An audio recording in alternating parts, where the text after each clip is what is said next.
Baik, kita mulai perkuliahan kita.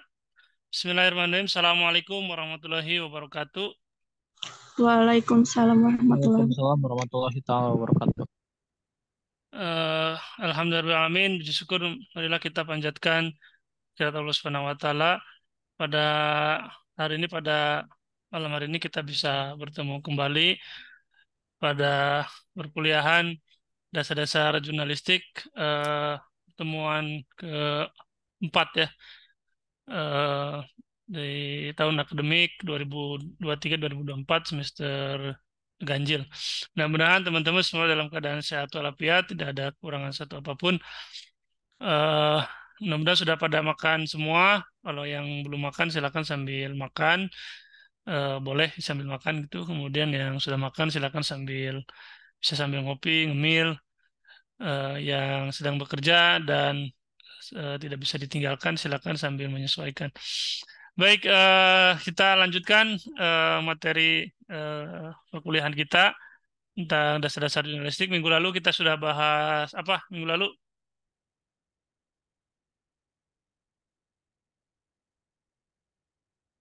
minggu lalu ada yang tahu?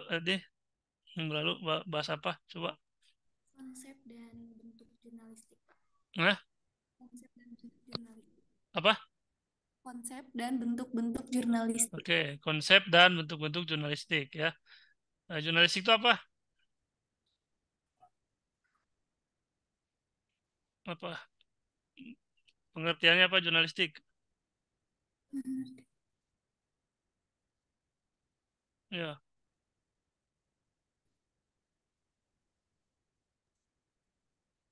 masih ingat apa?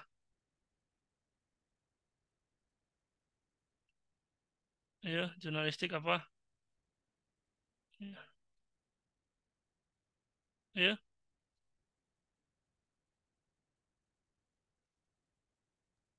Apa jurnalistik? Ayo nih, kuliah nggak ini? Kuliah Pak, Iya, menurut redaktur majalah Time tuh menyatakan bahwa jurnalistik itu adalah pengiriman informasi dari sini ke sana dengan benar, seksama dan cepat dalam rangka membela kebenaran dan keadilan berpikir yang selalu dibuktikan. oke. Yang lain ada nggak? Yang lain apa? Apa jurnalistik? Jurnalistik merupakan kegiatan menyiapkan, mengedit, dan menulis surat kabar, majalah, atau eh, berkala lainnya, Pak. Ada lagi yang lain? Seorang lagi, silakan. Apa itu jurnalistik?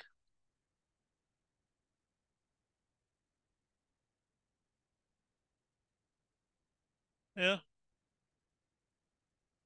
Mengumpulkan informasi, menemukan informasi. Itu aja.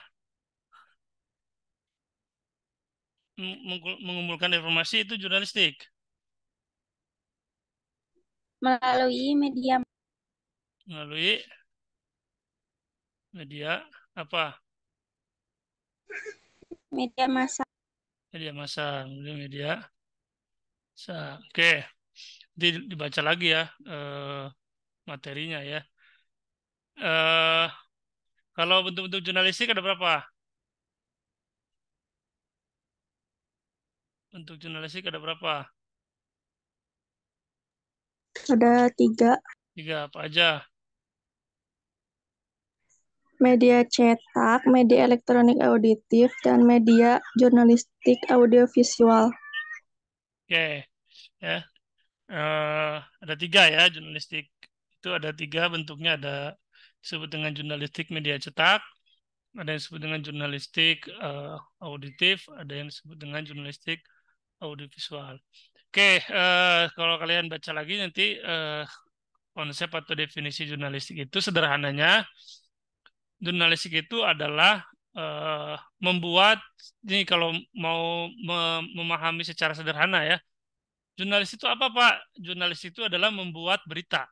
Nah, jadi secara sederhana, singkat, dan praktis ya, kalau disebutkan dengan sebut kata jurnalistik, maka yang paling mudah untuk diingat itu adalah kegiatan membuat berita.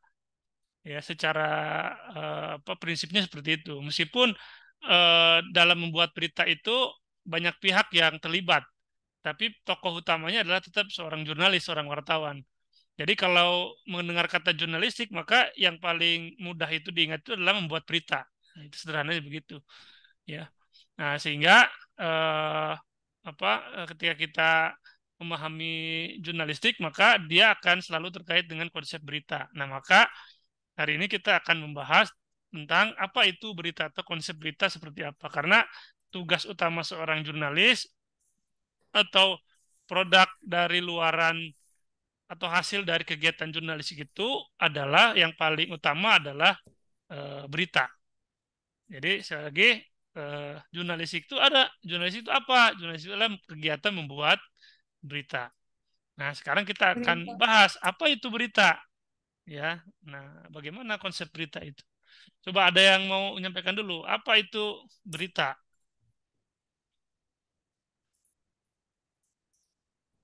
Ya. Oke, ada yang mau kasih pendapat apa itu berita?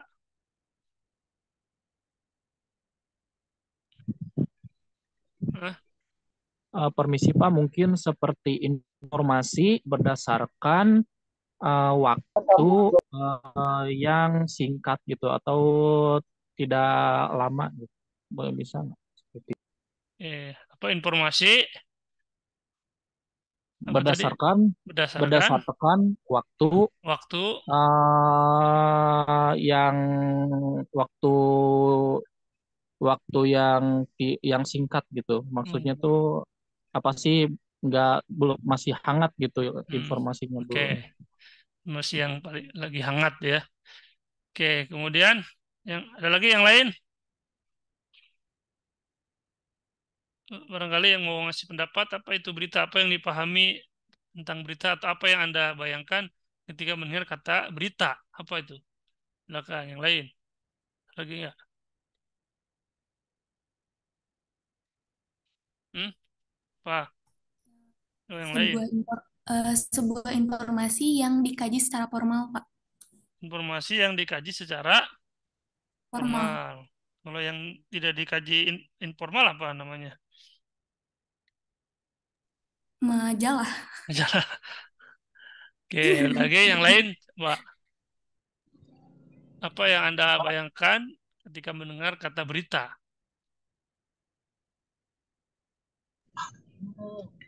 Eh, Mungkin ini ya Pak, Hmm. berita adalah suatu kumpulan informasi yang didapatkan eh, dari Hmm. peristiwa atau kejadian Hmm.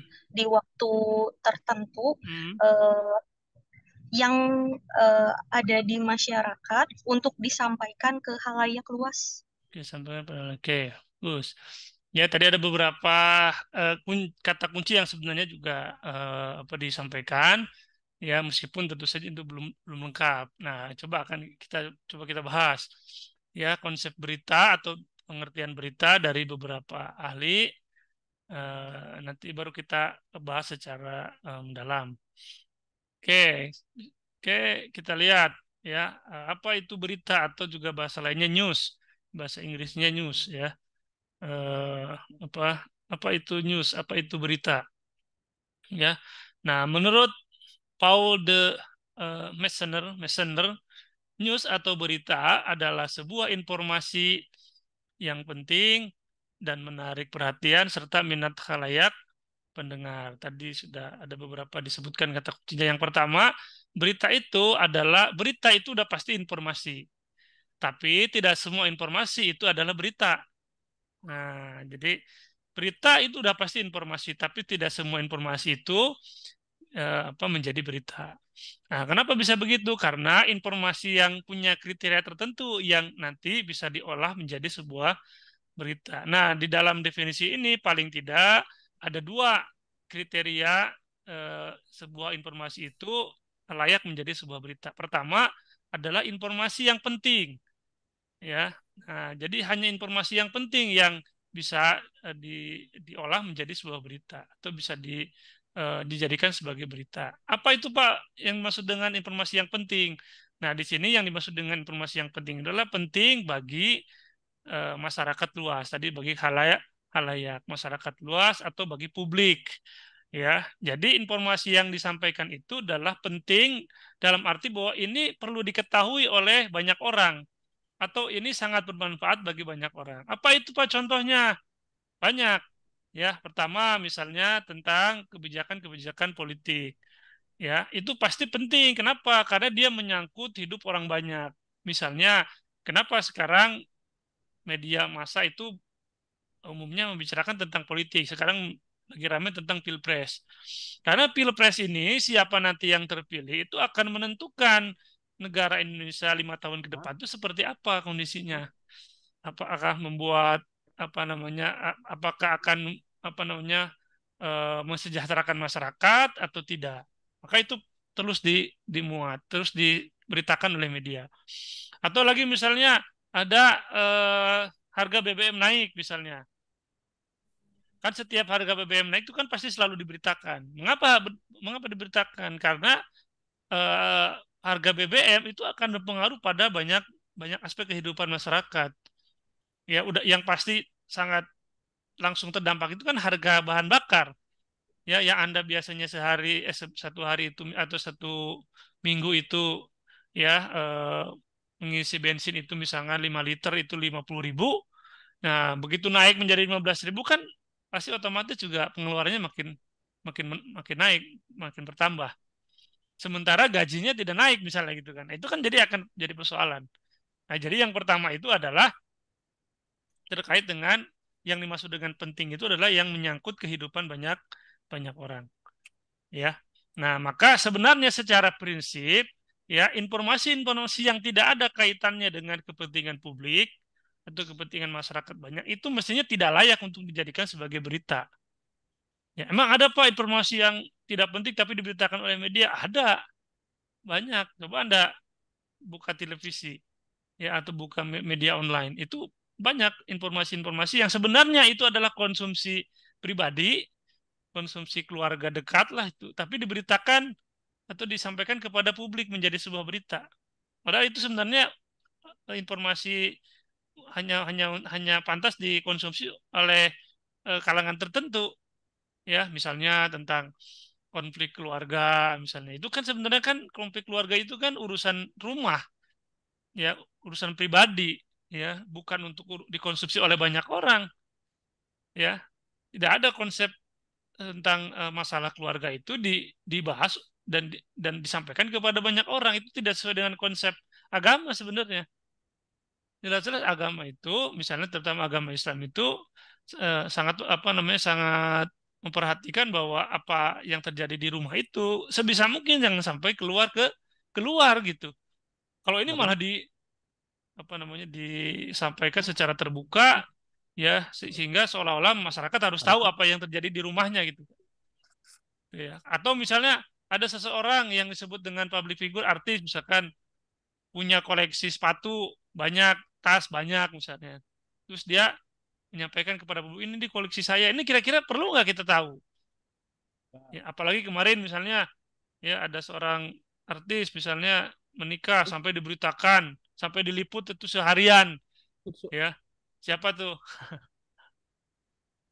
masih hafal ya, siapa yang nikahnya dibikin jadi program televisi, siapa, ada yang tahu?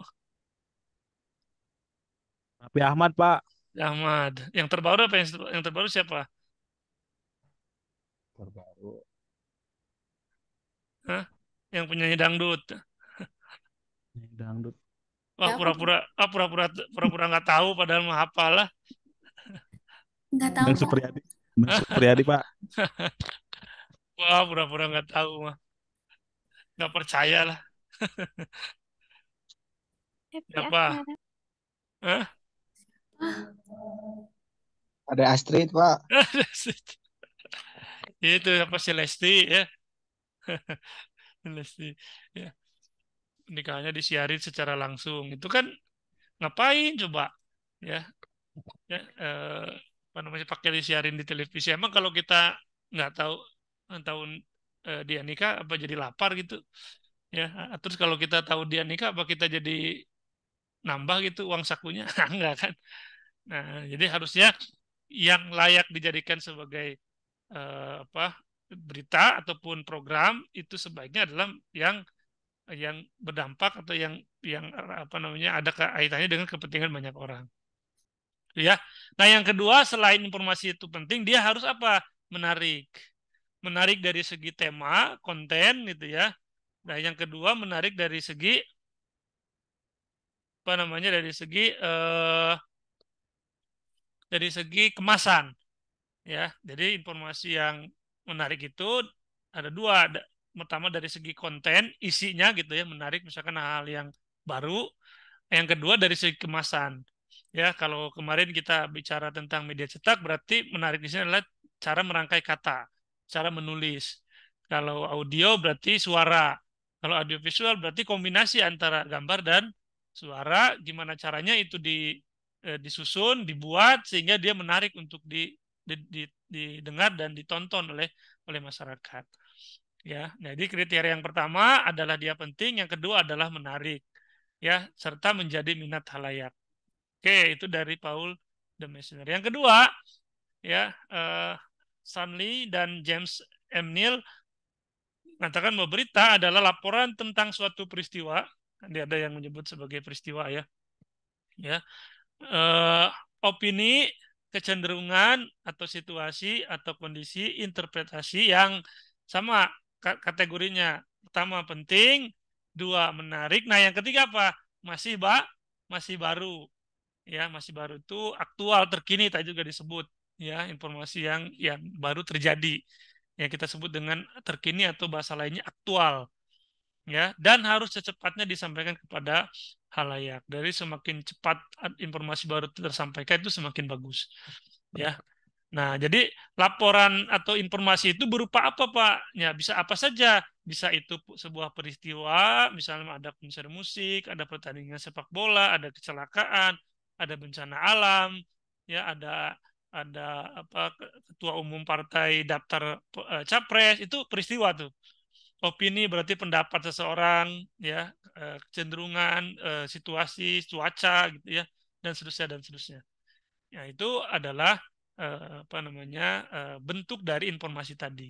Ya, yang kriterianya sama seperti yang tadi, ada penting, menarik, dan tambahannya adalah terkini, ya, terbaru.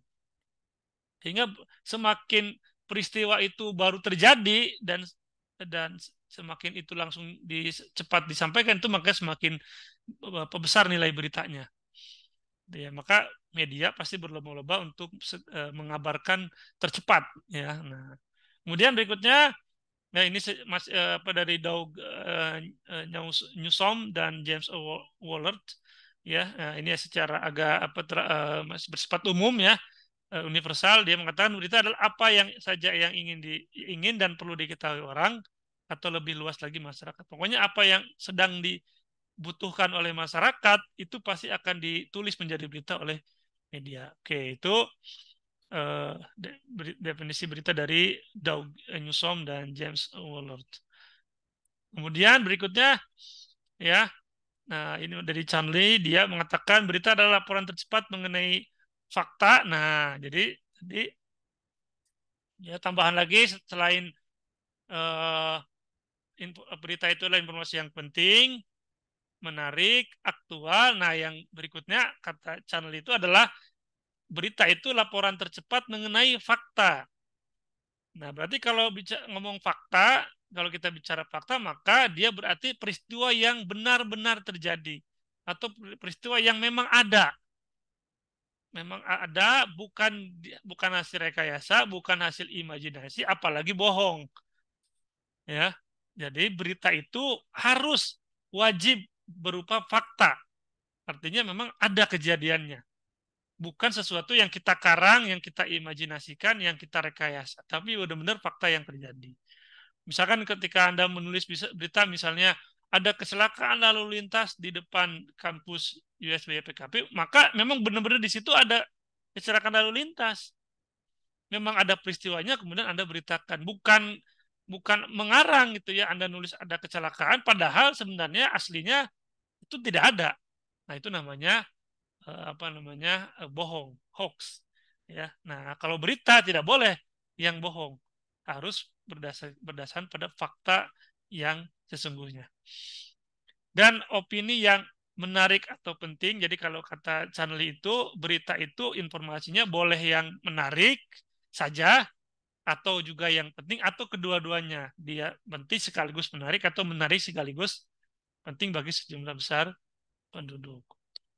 Nah, dari beberapa definisi tersebut ya oleh Sumadiriya dirangkum ya. Definisi berita itu katanya adalah laporan tercepat mengenai fakta atau ide terbaru yang benar. Nah, dipertegas lagi, ide terbaru yang benar, menarik, dan atau penting bagi sebagian besar halayak. Nah, juga ditegaskan berikutnya melalui media berkala seperti surat kabar, radio, televisi, atau media online internet. Jadi di dalam kesimpulan ini dipertegas lagi bahwa apa yang disebut dengan berita itu adalah informasi yang penting, menarik, faktual, tercepat itu harus dimuat di media massa. Jadi ketika dia ada di media massa, maka itu yang disebut dengan berita. Bagaimana kalau informasi itu tidak dimuat di media massa, maka dia tidak disebut sebagai tidak dikategorikan sebagai berita, ya. Nah, kalau begitu apa dong Pak bentuknya? Ya, itu mah informasi umum aja, ya, atau informasi personal atau informasi sebuah lembaga dan seterusnya dan seterusnya. Yang namanya berita itu dia harus dimuat di media massa, gitu ya. Kenapa Pak? Karena di media massa itu adalah lembaga yang memang tugas utamanya adalah menyampaikan berita. Ya, secara institusi memang tugas utamanya begitu. Baik, ya, itu definisi berita. Sehingga ya kalau disimpulkan ya unsur-unsur berita itu setidaknya ada 4. Yang pertama, dia harus faktual, harus benar, ya, bukan bohong, bukan rekayasa, bukan hasil imajinasi dan seterusnya. Yang kedua, dia harus penting, ya. Jadi kalau Anda nanti mau mencari informasi untuk dijadikan berita, maka ini harus diperhatikan nih. 1 harus faktual, 2 harus penting. Tadi penting untuk banyak orang. Yang ketiga harus aktual, harus terbaru. Ya, peristiwa terbaru itulah yang harusnya dimuat. Karena umumnya secara psikologi orang-orang itu cari informasi itu ya yang update, yang terbaru, bukan informasi yang lama. Ya, kecuali mungkin untuk kepentingan sejarah gitu ya. Tapi pada prinsipnya pada kehidupan sehari-hari kita umumnya kan ingin tahu peristiwa terbaru kan. Kenapa kita misalkan sering update status atau lihat status orang kan ingin tahu kabar terbaru kan. Kita lihat IG story, kita lihat medsos, Twitter, Facebook, ya media online itu kan ingin cari yang terbaru, bukan ingin cari tahu informasi yang lama kan itu. Yang terakhir, nah dia harus menarik ya, menarik dari segi pengemasan, menarik juga dari segi tema atau konten. Oke, itu konsep berita ya. Nah, sekarang kita masuk ke bahasan berikutnya, yaitu tentang klasifikasi berita ya. Nah, ada beberapa klasifikasi yang terkait dengan berita. Yang pertama ada yang disebut dengan berita berat dan berita ringan. Jadi dalam dunia jurnalis itu ada yang disebut dengan berita berat, ada yang disebut dengan berita ringan. Apa itu Pak? Berita berat. Berita berat itu adalah berita yang kalau orang membaca, mendengar, melihat, mendengar itu bahasanya keningnya berkerut, ya. Atau mungkin begitu membaca itu jadi punya pikiran yang berat, ya. Karena akhirnya dipikirkan gitu ya. Terus-menerus dipikirkan gitu ya. Apa contohnya? Misalnya berita tentang bencana alam atau berita berat itu ada juga yang mengatakan berita yang membuat orang itu kalau membacanya itu kalau tahu berita itu jadi sedih gitu ya. Nah, yang pertama contohnya adalah bencana alam. Nah, itu berita berat. Karena kalau kita membaca berita bencana alam itu pasti kan kita nggak mungkin ketawa kan. Pasti kita sedih, kita berempati gitu ya, miris gitu ya, dan bahkan mungkin menjadi dipikirkan gitu ya. Oh, apa namanya, kasihan ya di sana, apa kondisinya bla bla bla misalnya gitu ya. Termasuk misalkan berita-berita terkait dengan peristiwa perang ya, tindakan-tindakan kekerasan itu pasti membuat kita menjadi sedih. Itu namanya berita berat. Sementara yang kedua namanya berita ringan. Berita ringan itu ya sebaliknya. Kalau tadi membuat kita sedih, nah berita ringan itu umumnya membuat kita itu bahagia, senang, tertawa gitu ya, penuh dengan senyuman dan tidak perlu harus berkerut kening kita gitu ya. Apa itu contohnya? Misalnya berita-berita yang sifatnya positif lah, seperti prestasi kampus misalnya, atau capaian pribadi seorang tokoh itu ya yang sifatnya positif ya, tentang apa namanya, karya-karya baru gitu ya dari para seniman misalnya ya, atau berita-berita yang sifatnya menghibur lah gitu ya, membuat kita tertawa gitu ya. Nah, itu namanya berita berita ringan. Kemudian ada yang namanya berita diduga, ada juga namanya berita tidak diduga. Nah, apa itu Pak? Berita diduga itu adalah berita yang apa namanya, eh, yang sudah terjadwal atau peristiwanya sudah terjadwal ya. Nah, misalnya kegiatan-kegiatan seminar, kegiatan konser musik, pertandingan olahraga, apa pemilu ya, apa pilkada, kemudian hari-hari besar keagamaan ya, itu umumnya kan sudah terjadwal. Nah, sehingga sebenarnya wartawan bisa menduga gitu, oh di hari itu ada peristiwa apa gitu ya. Dia tinggal datang, meliput dan menulis. Ada juga namanya berita tidak diduga. Nah, berita tidak diduga adalah berita yang ditulis yang wartawan itu tidak pernah menunggu ada peristiwa itu, atau tidak pernah terbayangkan sebelumnya. Misalnya apa, bencana alam, itu kan peristiwa yang tidak diduga kan. Orang nggak tahu kapan ada bencana kan. Kemudian kecelakaan lalu lintas misalnya. Kemudian juga kriminal, tindakan kriminal gitu ya. Pada prinsipnya wartawan tidak tahu bahwa akan terjadi tindakan kriminal kan. Ya, jadi nggak mungkin orang wartawan itu nongkrong sengaja ingin ada lihat tindakan kriminal, kan itu nggak mungkin rasanya. Ya, jadi dia itu sifatnya berita tidak diduga. Ada namanya berita tertutup, namanya, dan berita terbuka. Ini terkait dengan lokasi. Ya, jadi tertutup di sini adalah berita yang lokasinya itu di sebuah ruangan yang tertutup. Misalkan di sebuah aula, di sebuah perkantoran gitu ya. Eh, apa di rumah gitu ya. Nah, itu namanya berita tertutup. Ada juga namanya berita terbuka, berarti kan di alam terbuka, ya, di pegunungan, di laut, ya, dari segi tempat. Kemudian dari isinya, berita itu bisa berupa pendapat, ekonomi, tentang keuangan, tentang politik, hukum, sosial, pendidikan, olahraga, kriminal, bencana alam, perang, ilmiah, hiburan, dan human interest, macam-macam ya. Nah, kenapa Pak berita itu macam-macam, terutama di surat kabar? Ya, karena minat seseorang itu kan berbeda-beda, nggak bisa disamakan. Misalnya Bapak senangnya di olahraga, mungkin sebagian teman-teman senangnya di pendidikan, ya, di hukum, hiburan, ya kan beda-beda kan.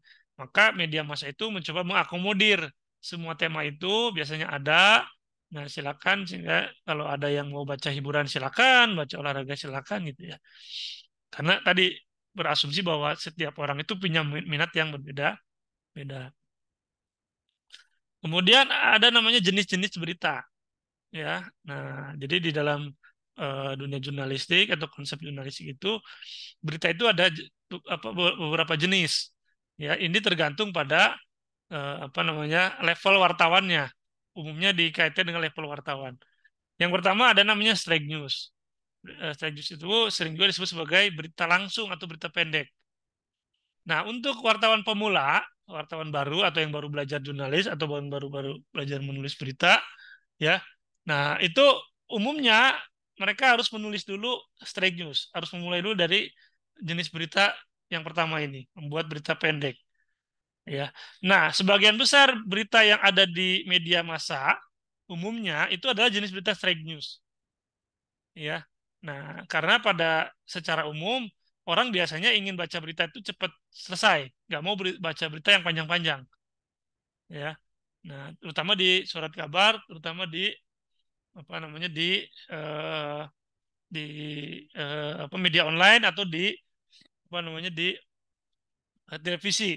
Itu umumnya berita-berita yang sifatnya straight news. Nah, yang mahasiswa-mahasiswa yang ingin menjadi jurnalis atau pada saat dia baru belajar tentang jurnalistik, maka pasti akan diminta pertama itu menulis berita straight news. Karena ini dasar kalau sudah terbiasa menulis straight news, itu nanti dia bisa bertahap menulis berita lainnya yang memiliki tingkat kesulitan yang lebih ketimbang berita-berita yang ketimbang straight news gitu ya. Jadi kalau sudah bisa straight news, maka dia akan naik level. Nah, kalau dia straight news aja belum mahir ya, belum bisa, maka dia nggak mungkin akan naik ke level berikutnya. Ini juga berlaku di perusahaan-perusahaan. Ya, di perusahaan-perusahaan atau mereka yang baru lagi magang itu pasti dimintanya nulisnya straight news. Nah, maka juga kalian ini kan baru belajar nih, ya, baru belajar jurnalistik, baru belajar nulis berita, ya, maka nanti Anda akan mulai dari nulis berita ini, ya. Oke, yang berikutnya depth news report, ya. Ini jenis yang kedua ini lebih susah, sedikit lebih susah dibanding yang pertama, ya.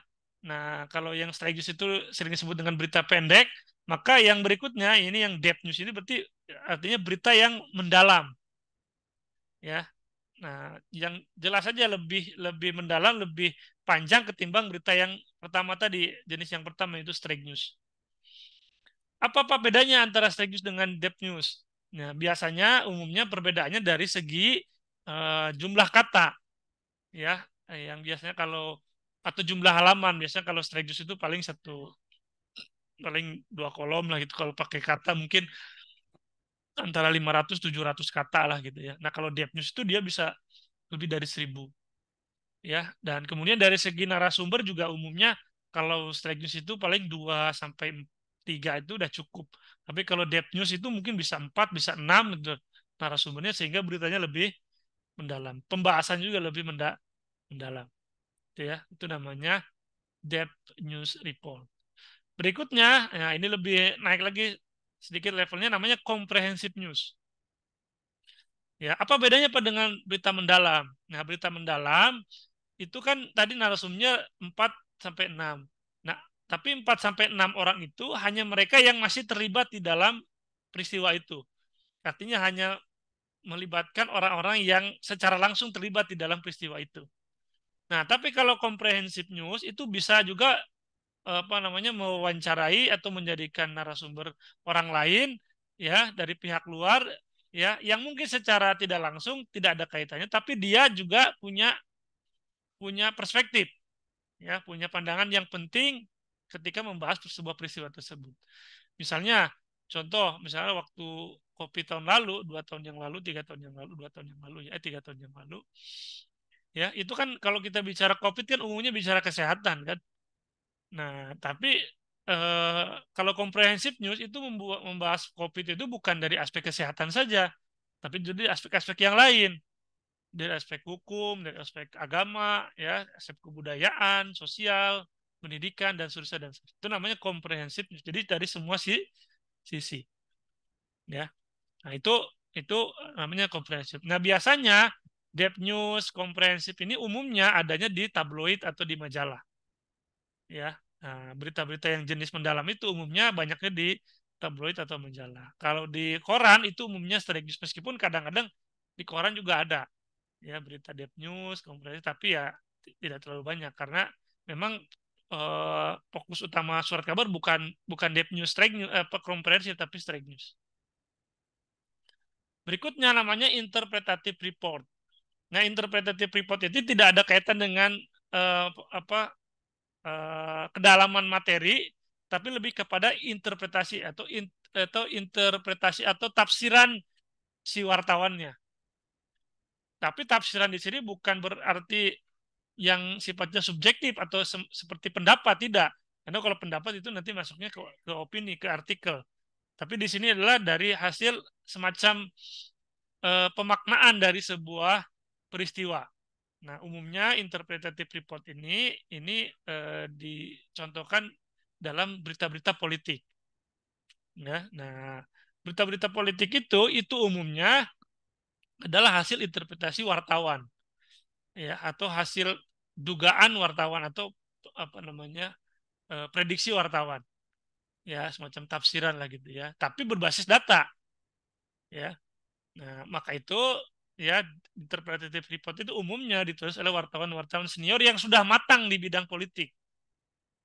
Misalnya begini, kalau kita nih orang awam, ya biasanya orang awam ketika membaca peristiwa politik itu biasanya cuma tahu yang nampak aja.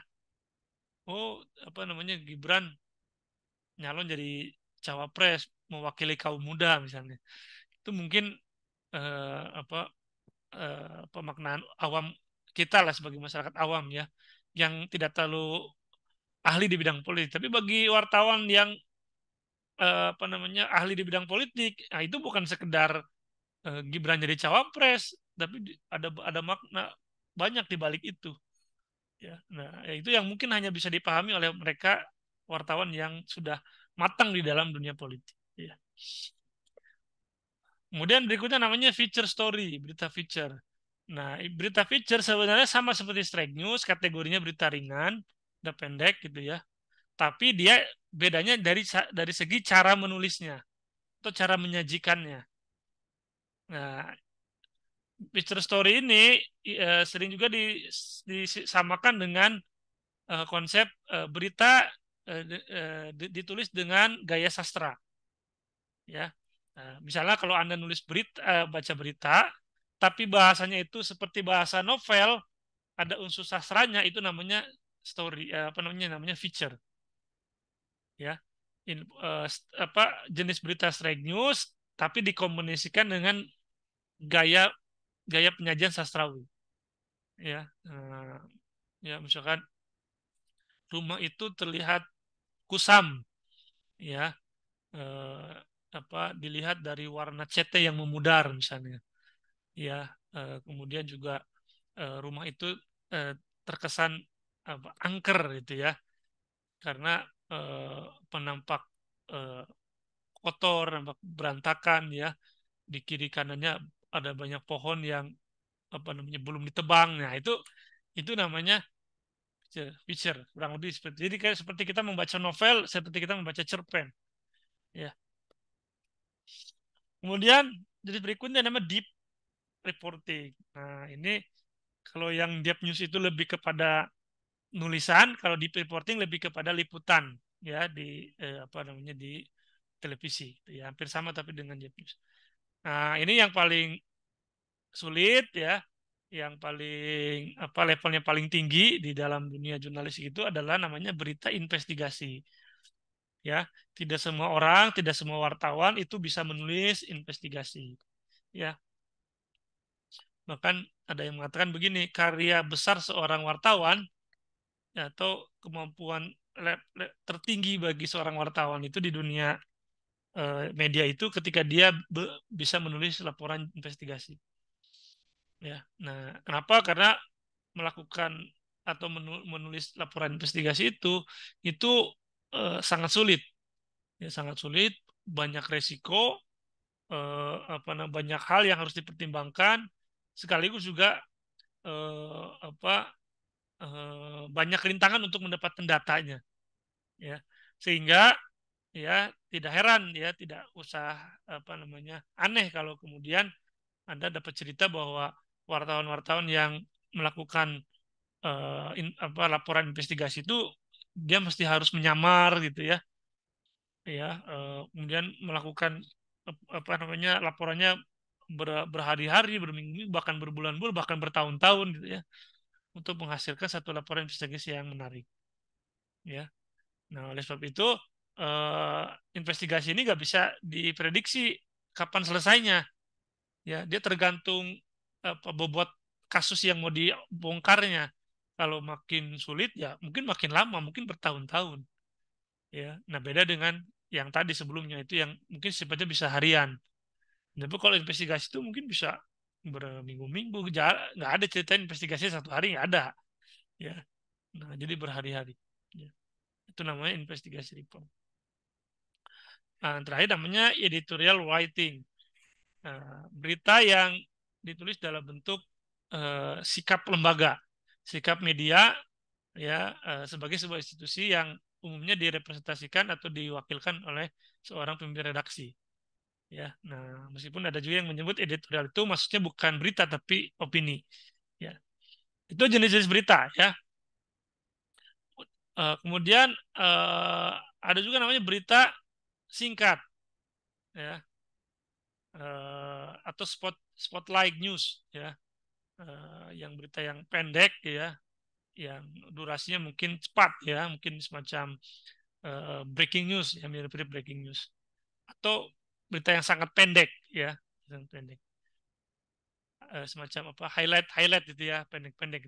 Berita basi itu berita yang udah lama, berlangsung lama gitu ya.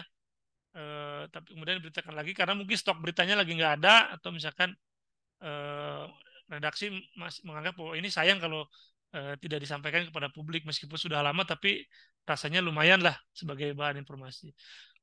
Berita bohong ya, nah, hoax ya, sekarang dengan hoax ya. Kemudian ada berita foto ya. Nah, kalau di koran, terutama kalau sekarang di media online itu banyak ya, media online itu yang memuat berita foto, artinya beritanya lebih dominan fotonya ketimbang kata-katanya, ketimbang narasinya, ketimbang captionnya, lebih banyak fotonya, karena ada ungkapan yang mengatakan bahwa satu gambar itu 1000 makna gitu ya. Nah, kadang-kadang kita nggak perlu banyak kata-kata, dengan adanya foto itu kita bisa tahu apa yang sedang terjadi gitu ya. Berita kilat ya, mungkin lebih cepat ketimbang berita singkat ya. Mungkin seperti berita running text ya, running text itu ya, itu yang sifatnya cepat. Berita pembuka halaman atau headline news ya, di koran itu kan di halaman depan tuh ada apa namanya, berita kan di halaman depan. Kalau di tabloid ada cover ya, di majalah ada cover, itu namanya berita buka halaman. Oke, kemudian ada yang disebut dengan konsep berita ya. Konsep berita itu yaitu bahwa berita itu merupakan satu laporan tercepat. Artinya memang berita-berita itu umumnya itu sesuatu yang baru terjadi ya, baru terjadi sehingga dia langsung diberitakan, langsung disampaikan. Makanya disebutnya laporan tercepat. Jadi kalau kita ingin tahu apa yang sedang terjadi detik ini atau hari ini, itu Anda baca aja berita-berita di media. Itulah yang sedang terjadi hari itu. Nah, kalau sekarang mungkin lebih mudah lagi. Anda kalau mau tahu apa yang sedang dibicarakan orang, itu Anda tinggal masuk ke aplikasi X atau Twitter, itu lihat aja yang lagi trending topik apa. Itulah yang sedang dibicarakan oleh orang. Ya, terutama di Indonesia misalnya. Ya, nah, ini laporan tercepat. Kemudian ada juga menyebut sebagai rekaman. Pada dasarnya berita itu sebenarnya merekam peristiwa, merekam ya, disimpan jadi sebuah memori yang suatu saat mungkin akan dibuka atau dilihat lagi memori itu untuk melihat apa yang sedang terjadi, apa yang sudah terjadi, apa peristiwa apa yang sudah terjadi gitu ya. Jadi dia sebagai rekaman, sebagai fakta objektif ya, artinya memang itu benar-benar terjadi ya, bukan hasil rekayasa, bukan hasil imajinasi seseorang ya. Jadi memang fakta real yang ada di ya, yang ada di sebuah peristiwa, itulah yang sedang terjadi ya. Bukan apa namanya, hasil olah pikir dalam arti rekayasa tadi, sebagai interpretasi ya. Ya, meskipun dia tadi disebut objektif, tapi juga di situ ada juga unsur tafsiran wartawannya. Misalnya begini, dari maksud tafsiran tuh, si wartawan tuh kan dia lihat sebuah kecelakaan misalnya. Nah, kemudian dia mau wawancara orang-orang yang ada kaitan dengan kecelakaan itu. Ya, misalkan saksi. Kan saksi itu banyak, tapi kan dia mungkin hanya milih beberapa orang saja yang dianggap mungkin bisa menjelaskan dengan baik. Padahal bisa jadi yang tidak dipilih oleh dia sebagai narasumber bisa jadi dia lebih tahu sebenarnya. Sehingga sebenarnya pada prinsipnya juga berita itu hasil interpretasi wartawan ya. Paling tidak ketika dia memilih narasumber itu juga bagian dari interpretasi. Sebagai sensasi ya, makanya itu ada sebuah apa namanya ya, semacam apa tuh namanya, istilahnya tuh cameo atau apalah semacam anekdot lah ya. Eh, kalau ingin kalau kita ingin paham tentang berita sederhananya begini ya. Kalau ada eh, apa orang dikejar anjing atau digigit anjing itu kan biasa ya. Nah, normal. Tapi kalau ada orang yang mengejar anjing atau dia menggigit anjing, nah itu kan baru luar biasa kan. Nah, itu yang disebut berita. Ya. Dan petik berita itu sesuatu yang tanda petik aneh gitu ya. Peristiwa aneh itu yang akan menarik untuk ditulis jadi berita. Karena kalau peristiwa normal ya ngapain ya, orang udah paham itu mah udah memang normalnya begitu kan gitu, nggak perlu diberitakan juga udah tahu gitu ya. Nah, tapi kalau misalnya ada peristiwa yang aneh tanda petik gitu, itu mungkin orang jadi tertarik membacanya gitu. Oh ada ya peristiwa ini gitu ya. Nah itu salah satu makna dari berita. Sebagai minat insani atau human interest ya, hal-hal yang sifatnya kemanusiaan itu juga bagian dari konsep berita ya. Dan terakhir juga sebagai ramalan, prediksi ya. Media, wartawan juga seringkali melakukan prediksi tentang apa yang akan terjadi di kemudian hari. Misalnya sekarang banyak juga kan di politik itu kan banyak sekali berita-berita yang sifatnya ramalan. Misalnya siapa presiden Indonesia tahun 2024. Ya, atau kalau di olahraga siapa yang akan menang misalnya, tim mana yang akan kalah, itu kan prediksi kan. Dan sebagai gambar, berita sebagai gambar karena berita umumnya disertai dengan gambar ya, untuk tegas, untuk membuktikan, untuk lebih menguatkan sebuah peristiwa itu, maka dia tampilkan juga gambar dengan gambar supaya orang lebih percaya gitu ya. Kemudian yang berikutnya ada yang disebut dengan nilai berita ya. Tadi kan sudah Bapak sampaikan, tidak setiap berita itu pasti informasi, tapi tidak semua informasi itu bisa menjadi berita. Ya, di luar yang unsur yang 4 tadi yang kita sudah bahas, ya ada faktual, ada penting, ada menarik, ya, ada aktual. Nah, ada juga beberapa kriteria yang disebut dengan nilai berita, ya, yang dipegang oleh seorang wartawan atau sebuah media untuk menentukan ya apakah peristiwa itu layak diberitakan atau tidak. Nah, sangat mungkin juga kriteria ini, pemahaman tentang kriteria ini juga berbeda antara media satu dengan media lainnya atau antara satu wartawan dengan wartawan lainnya. Ya. Contoh misalnya bagi Partai Golkar misalnya kegiatan bagi bagi bagi bagi wartawan TV One mungkin kegiatan Partai Golkar itu penting sehingga dia harus dimuat, harus disampaikan kepada publik. Tapi bagi wartawan Metro TV misalnya, ya kegiatan Golkar itu tidak penting-penting amat, bahkan mungkin dianggap tidak penting, ngapain diberitakan. Nah, ini setiap media punya subjektivitas sendiri masing-masing. Sehingga sangat mungkin begini, ada peristiwa satu dimuat di media A, tapi tidak dimuat di media B. Sebaliknya, ada peristiwa dimuat di media B, di media A tidak diberitakan. Nah, kalau Anda menemukan semacam itu sebenarnya tidak aneh. Tidak perlu aneh. Kenapa? Karena tadi setiap media punya kriteria masing-masing untuk menentukan apakah sebuah peristiwa itu layak dimuat atau tidak. Tapi meskipun begitu, ada beberapa nilai berita atau ada beberapa kriteria yang sangat mungkin ini disepakati oleh semua media sehingga mereka akan memberitakan peristiwa ini atau peristiwa yang punya nilai-nilai tertentu yang itu akan menjadikan media itu kemudian meliput atau membuat berita itu. Contoh, atau yang pertama ada namanya keluar biasaan. Ya, peristiwa-peristiwa yang luar biasa yang di luar eh, kebiasaan, di luar hal-hal yang normal, itu pasti akan akan sangat mungkin diberitakan oleh berbagai media. Apa Pak contohnya? Banyak.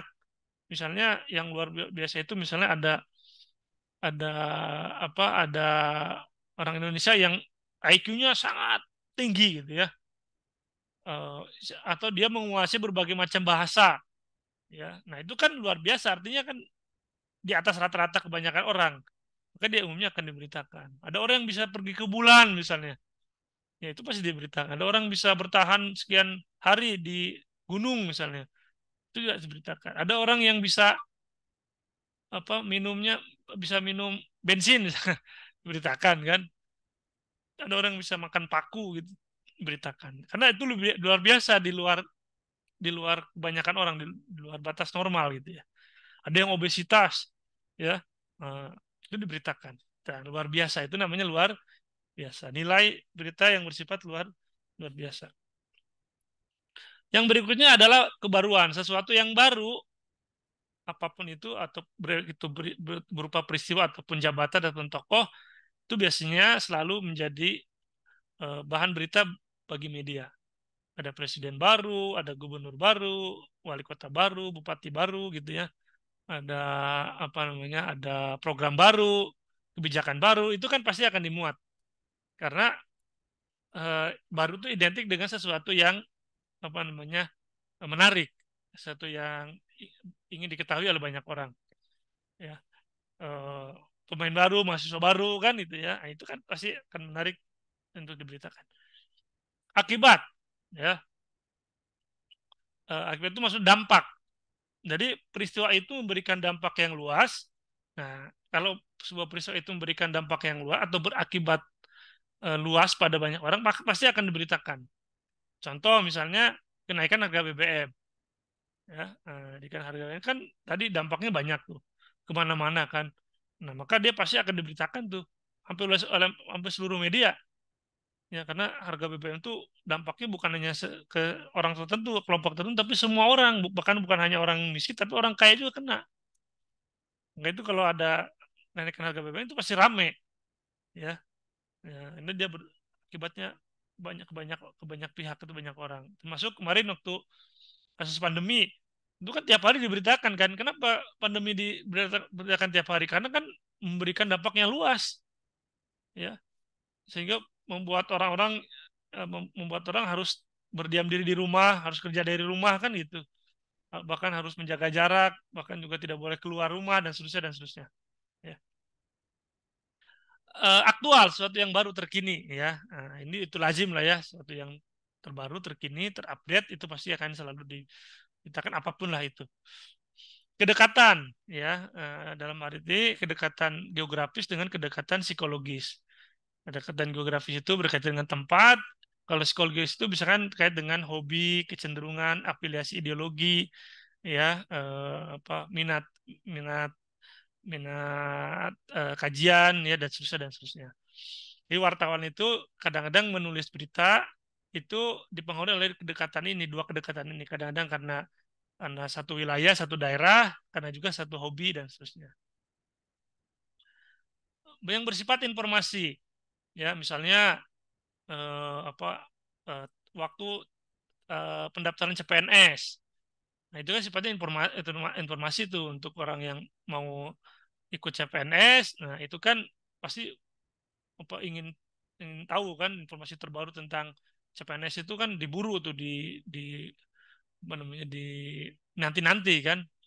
Nah, itu kan sifatnya informasi. Atau misalkan tentang bantuan pemerintah, tentang kebijakan baru, tentang pemilu, tentang event-event besar, itu kan sifatnya informasi kan. Nah, itu pasti akan dimuat oleh media. Konflik ya, apapun yang ada kaitan dengan sebuah konflik itu pasti akan jadi berita. Nah, sekarang misalnya sebelumnya kan ada namanya konflik Ukraina Rusia. Nah, kalau sekarang ada orang menyebut konflik Palestina Israel. Nah, sebagian yang mengatakan itu bukan konflik. Kalau konflik mah harusnya setara, ya. Posisinya setara, kemudian dia ada perselisihan, itu namanya konflik. Tapi namanya Israel dengan Palestina itu dia bukan konflik tapi penjajahan, ya. Namanya serangan yang eh, apa kejam gitu ya.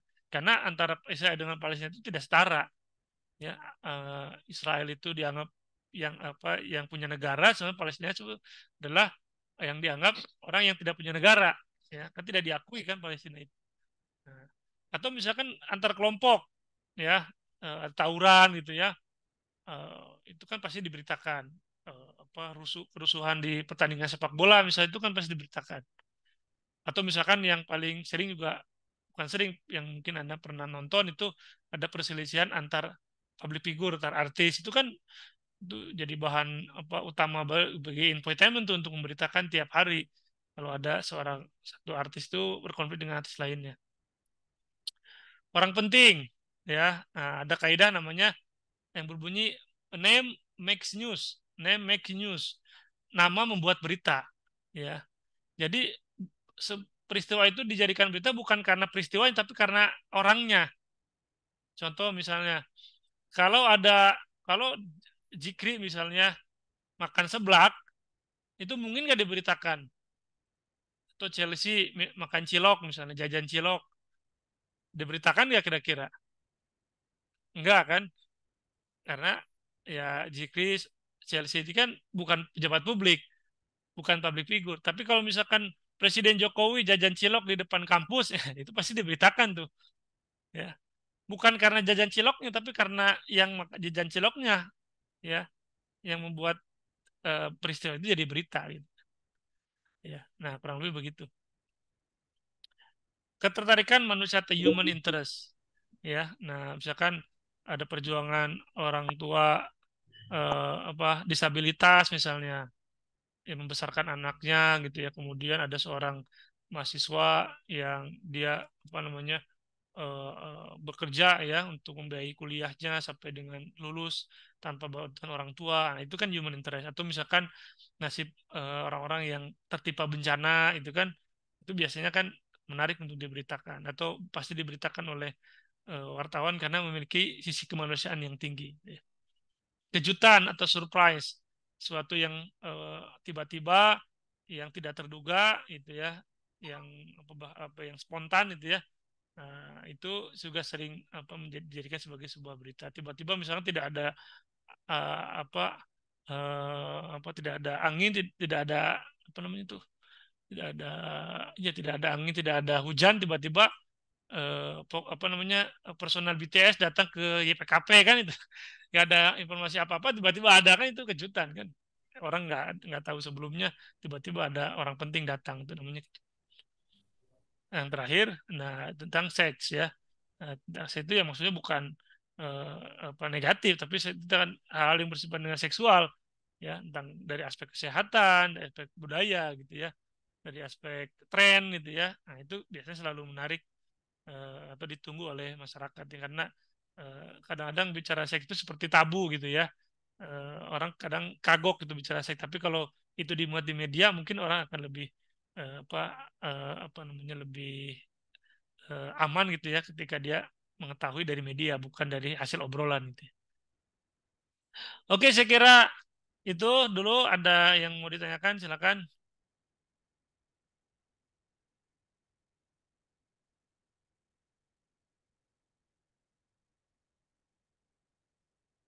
Silakan, ada yang mau ditanyakan?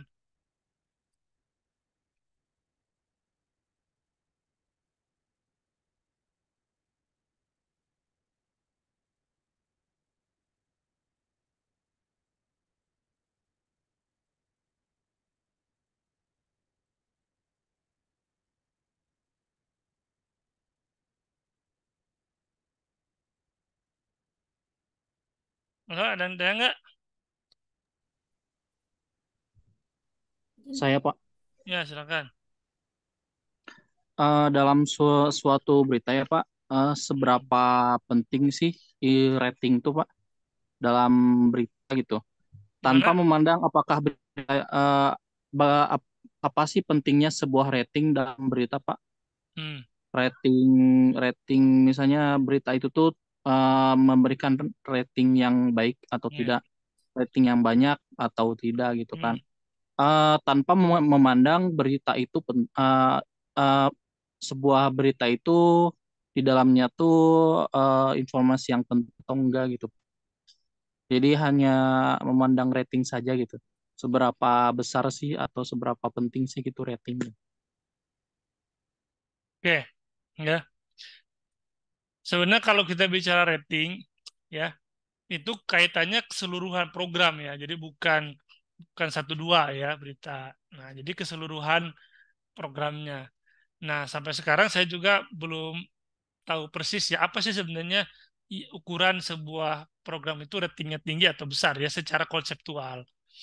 Yang terjadi adalah ya ukuran rating itu adalah dari segi jumlah penonton yaitu di dalam program televisi tanpa melihat kualitas programnya. Sehingga sangat mungkin misalkan program-program yang bagus secara konsep, secara isi ya, misalkan di situ ada unsur-unsur pendidikannya, tapi mungkin aja penontonnya sedikit. Karena sedikit dia dikategorikan sebagai ratingnya kecil. Nah, sebaliknya ada program-program televisi yang tanda petik kontennya itu tidak bermutu, tidak ada nilai pendidikannya, tapi karena dia ditonton oleh banyak orang, disukai oleh banyak orang, dia sebut punya rating tinggi. Ya. Nah, jadi bukan dari segi aspek nilainya, tapi dari segi jumlah penonton. Nah, rating ini untuk apa keperluannya? Nah, itu untuk menawarkan kepada perusahaan-perusahaan yang mau beriklan. Karena perusahaan itu, iklan itu, kalau mau beriklan itu bukan melihat programnya, tapi melihat berapa jumlah penontonnya. Nah, sehingga ukuran bagi mereka yang beriklan itu bukan soal kualitas programnya, tapi berapa ya orang yang nonton program kamu, sehingga saya apa namanya layak untuk beriklan di situ dan harus membayar uang mahal. Nah, gitu ya. Nah, kenapa televisi akhirnya membuat program yang begitu, Pak? Ya karena memang ternyata program yang begini yang ternyata disukai oleh penonton. Begitu program media itu membuat program yang misalkan punya nilai pendidikan yang tinggi, ternyata tidak banyak ditonton, ya. Nah, sementara apa ongkos produksi membuat sebuah program itu tidak murah. Ya, begitu televisi misalnya membuat satu program yang bagus misalkan secara konten, ya, dengan menghabiskan uang sekian miliar misalnya, ternyata dia tidak mendapatkan pemasukan dari iklan karena nggak ada yang nonton, penontonnya sedikit, nggak. Jadi pengiklan itu nggak mau pasang iklan di situ karena penontonnya sedikit. Ngapain kalau penontonnya sedikit, gua iklan di situ, rugi rugi gua dong misalnya gitu. Ya, ya jelas dia mau berikan ke program yang banyak ditonton. Nah, jadi kalau ditanya apa kaitannya dengan itu tadi untuk mendapatkan iklan, ya. Karena iklan itulah yang menjadi apa namanya pemasukan bagi media untuk bisa beroperasi. Nah, jadi ukurannya bukan dari segi kualitas eh, isinya gitu, tapi dari segi jumlah penonton.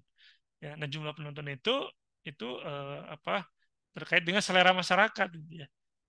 Jadi kalau misalkan kita mengatakan begini, televisi kita itu program-programnya tidak bermutu, ya, tidak mendidik. Ya memang rakyat kita ternyata lebih banyak sukanya begitu, program-program yang begitu ketimbang program-program yang mendidik, ya. Karena umumnya orang nonton TV di Indonesia itu bukan untuk mencari informasi, untuk supaya kita jadi cerdas, tapi mereka kebanyakan orang Indonesia itu nonton TV itu untuk hiburan, ya bukan untuk belajar, ya, untuk menambah wawasan, tapi memang untuk hiburan karena mencari hiburan, ya dia nyarinya program-program yang menghibur, ya seperti sinetron, infotainment gitu ya, lawak, komedi, bukan mencari berita, bukan nonton berita, debat, diskusi mayoritas ya.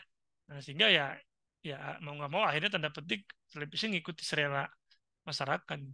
Jadi karena ya dari aspek ini kadang tidak sepenuhnya tidak bisa sepenuhnya menyalahkan TV gitu ya. Apa namanya? Karena memang masyarakat seleranya masih yang begitu, ya. Nah, begitu kurang lebih. Ya. Ada lagi? Yang lain silakan. Izin tanya Pak, Ya, silakan.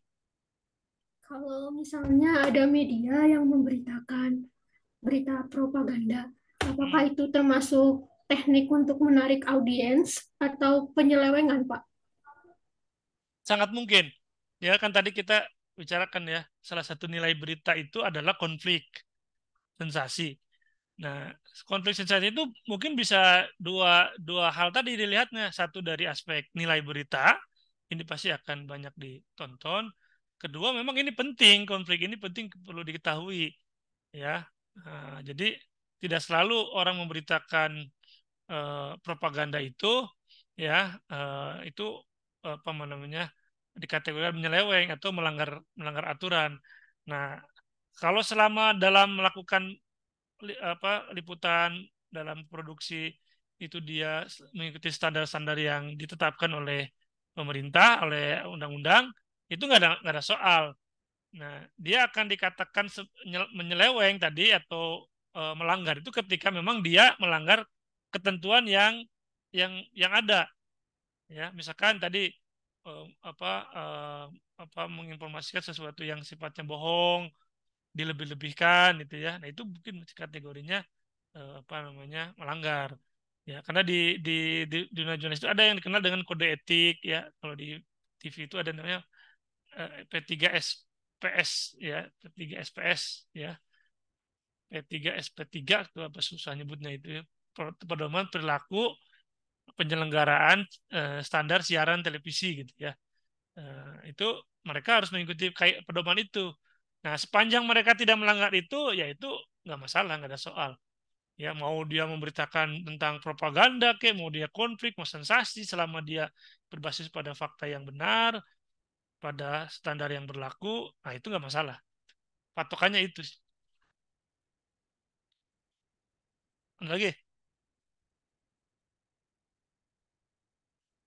nggak kan?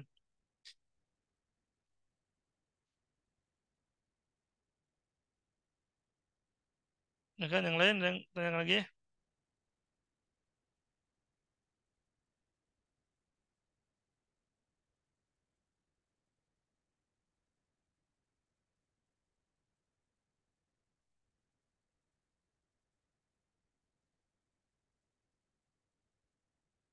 Yang lagi? Cukup?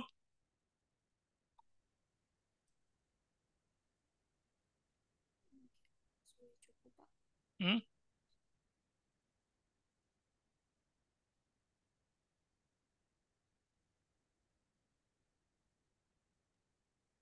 Cukup, Pak. Cukup.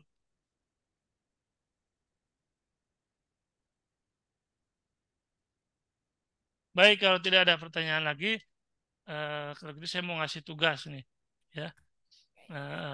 Karena apa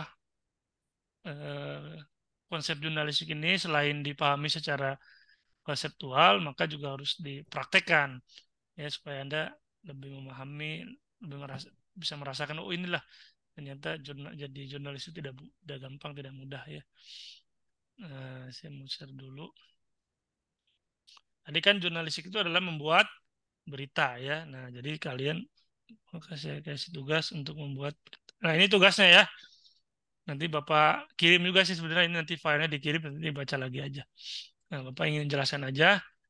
Ini tugasnya maksud tugas UTS. Ya. Tugasnya adalah membuat berita. Ya, kan tadi jurnalis itu adalah membuat berita ya. Nah, minimal 2 berita. Ya, 2 berita. Kalau satu, itu pasti nilainya tidak maksimal. Ya, kalau misalkan pakai bobot 100, ya kalau nulisnya satu, otomatis dia nilainya 50. Sebagus apapun beritanya. Ya, karena dia cuma ngumpulin satu. Tapi kalau 2, dia punya kepentingan, punya peluang nilainya 100. Kedua, nanti berita itu diketik di laptop, di komputer, ya, di kertas A4 dan di print, ya, di print, ya, di print.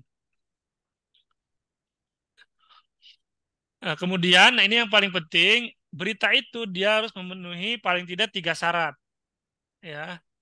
Yang pertama, nanti berita yang Anda ditulis harus merupakan peristiwa faktual. Ya, ingat tadi berita itu adalah informasi yang sifatnya faktual, yang benar-benar terjadi, bukan hasil rekayasa, bukan hasil ngarang, tapi benar-benar peristiwa itu ada. Nah, pasti juga nggak tahu kali ini beneran atau enggak. Bapak pasti paham, ngerti gitu, mana peristiwa yang beneran, mana yang apa namanya bohongan. Nah, oleh karena itulah untuk mencegah seseorang itu menulis berita yang apa tidak faktual, maka syarat berikutnya adalah dia wajib mewawancara narasumber. Ya, minimal 2 orang narasumbernya. Ya. Ya. Kemudian yang ketiga, supaya juga ada bukti, maka Anda harus menyertakan foto. Ya, nah foto itu bisa bisa dipilih, bisa foto peristiwanya, bisa foto narasumbernya. Misalnya Anda mau menulis berita tentang konser musik, nah fotonya bisa ketua panitianya, bisa juga apa kegiatan konser musiknya, ya. Nah, itu kemudian dikumpulkan 1 minggu sebelum UTS, ya. Nanti 1 minggu sebelum UTS harus dikumpulkan, ya. Nah, topiknya, temanya bebas. Beritanya bebas. Tadi kan ada berita berdasarkan isi. Nah, kan ada ekonomi, politik. Nah, itu silakan bebas Anda mau tema apapun, topik apapun bebas. Silakan. Yang penting jangan mempersulit diri. Artinya gini, informasi ya kalau bisa yang dekat-dekat aja, dekat rumah atau bahkan di kantor gitu ya. Ya, atau yang dekat-dekat dengan rumah lah, lingkungan rumah, jangan jangan yang susah-susah. Jangan ingin supaya nilainya bagus, misalkan sengaja dari Bandung ke Bogor nyari berita, nggak perlu ya, deket-deket rumah aja, ya, yang kira-kira bisa terjangkau, tapi syarat-syarat ini dipenuhi, ya. Nah, yang harus diperhatikan juga, hindari Anda membuat berita yang sifatnya ada unsur promosi. Misalnya Anda mau beritakan kafe teman, misalnya kafe keluarga, itu jangan. Warung misalnya, atau program atau komunitas, itu hindari. Ya, karena itu nanti jatuhnya promosi atau jatuhnya editorial, itu ada pembahasan lain. Ya, ini mah murni apa peristiwa faktual lah, seperti kecelakaan lalu lintas, apa event-event apa yang melibatkan banyak orang gitu ya, atau pendapat tertentu tentang peristiwa, misalkan tentang pencapresan. Nah, jadi yang jangan sifatnya yang kayak kuliner, itu jangan, ya. Apa review kuliner itu jangan, ya. Nah, kalau ada yang menulis itu, pasti akan Bapak kembalikan lagi, akan akan minta direvisi, ya. Nah, supaya jangan 2 kali, saya udah kasih tahu duluan, jangan menulis berita yang modelnya seperti itu. Pasti akan Bapak serahkan lagi, akan Bapak minta untuk direvisi. Daripada 2 kali, nah, mendingan jangan, ya. Ya, jadi menulis berita yang sifatnya event atau peristiwa-peristiwa yang tadi siang ada diduga, yang tidak diduga gitu ya. Ya. Nah, itu ya yang perlu diperhatikan. Nah, kenapa perlu dikumpulkan seminggu sebelum tes? Ini tadi jaga-jaga kalau ada dari antara kalian yang masih menulis beritanya salah. Ya, nanti kalau masih salah, masih belum sesuai, akan Bapak kembalikan lagi untuk dikoreksi, untuk direvisi, ya, untuk dikumpulkan di pekan berikutnya. Kalau ternyata tidak diperbaiki, maka dianggap tidak mengerjakan tugas. Ya. Nah, jadi apa supaya tidak ada yang mengerjakan tugasnya salah. Ya. Tapi kalau yang sudah benar ya tidak akan Bapak kembalikan.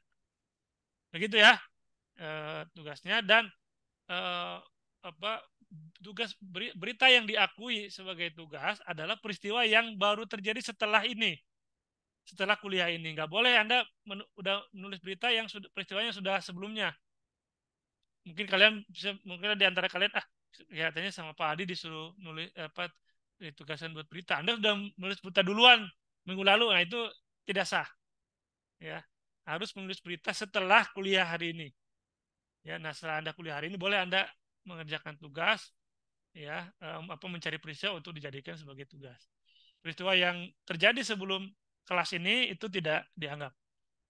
Ya, jadi Anda boleh mengerjakan tugasnya mencari peristiwanya setelah kuliah hari ini. Bisa besok, bisa, dan seterusnya sampai dengan apa seminggu sebelum UTS. Oke, begitu ya. Bisa dipahami tugasnya? Bisa, Pak. Ini tugasnya individu ya. kelompok, Pak. Tugasnya individu. Ya, Pak. Ya, nanti untuk kelompok nanti setelah UTS ini, yang untuk sebelum UTS itu tugasnya individu. Itu ya. Ya, Pak. Oke. Cukup paham ya tugasnya ya. Cukup, cukup. Cukup ya. Nah, jadi eh, kurang lebih 3 minggu ke depan Anda ya berperan menjadi seorang wartawan ya, nulis berita ya. Oke, ada yang mau tanyakan lagi sebelum ditutup? Cukup, Pak. Pak sudah cukup? Absensi paling, Pak. Oke, sebentar saya mau absen hari ini. Sebentar lagi. Kalau nggak ada pertanyaan, saya mau absen. Sudah cukup? Cukup Sudah, ya? Pak. Sudah. Oke, begitu saya mau absen. Bentar.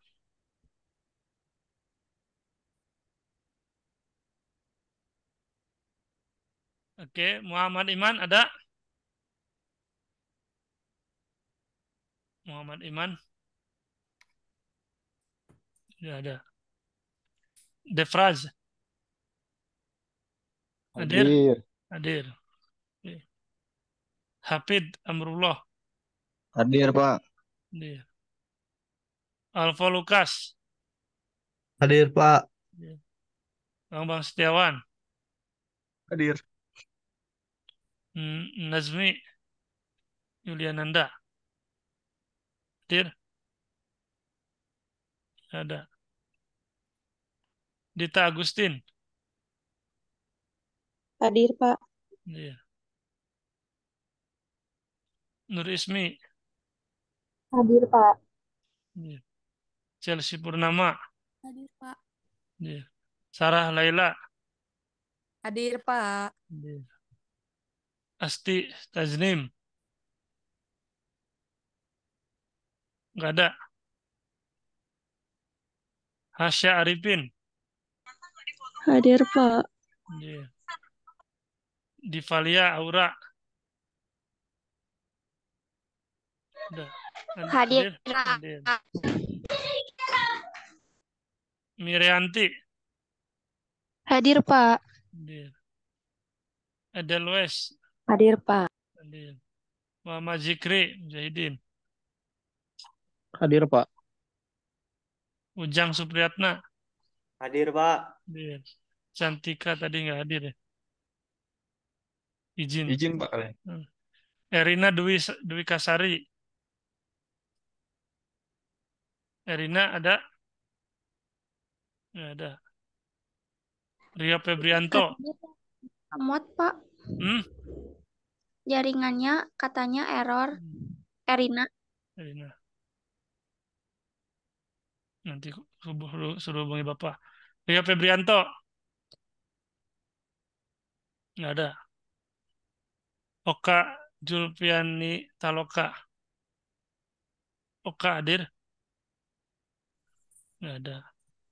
Abdul Japar Mandili? Hadir, Pak. Hadir. Jerry Nur Fauzi? Jerry nggak ada. Endang Supriyadi? Hadir, Pak. Hadir. Selinda Patria? Selinda nggak ada. Ada. Hah? Ada Pak, Selinda? ya. Hadir. Ada ya, Pak. Ada. Kafi Haj? Hadir, Pak. Hadir. Widi Gunawan? Hadir, Pak. Retno Kencana? Hadir, Pak. Bella Trivila? Hadir, Pak. Novaliana Sihombing? Hadir, Pak. Hadir. Apniar Hadir, Pak. Amelia? Muhammad Alif Setia Nugroho? Hadir, Pak. Oke, Bapak Cukup. saya belum di absen. Siapa? Oh, Fabian Fabian. Oh, Hartanto. sorry. Hadir. Ada lagi? Makasih. Yang belum? Cukup ya. Oke, cukup. Ada lagi yang mau ditanyakan? Cukup? Cukup, Pak. Cukup ya. Baik, kalau tidak ada pertanyaan lagi, saya kira saya cukupkan kuliah kita hari ini. Insya Allah kita ketemu lagi pekan depan, kita offline ya. 2 kali pertemuan. Nanti kalau ada yang masih belum paham, Itu ada yang bertanyakan nanti bisa ditanyakan di Kamis yang akan datang. Terima kasih. Assalamualaikum warahmatullahi wabarakatuh. Pak, Waalaikumsalam Jerry katanya warahmatullahi masuk Pak, hadir Pak. Hmm? Jerry sama Rio hadir Pak. Tadi mana? Nggak dipanggil, nggak nyaut tadi. HP-nya mati Pak. Bareng Suruh, sama Apit. suruh hubungi Bapak aja. Oke Pak. Ya, ya, dan ya.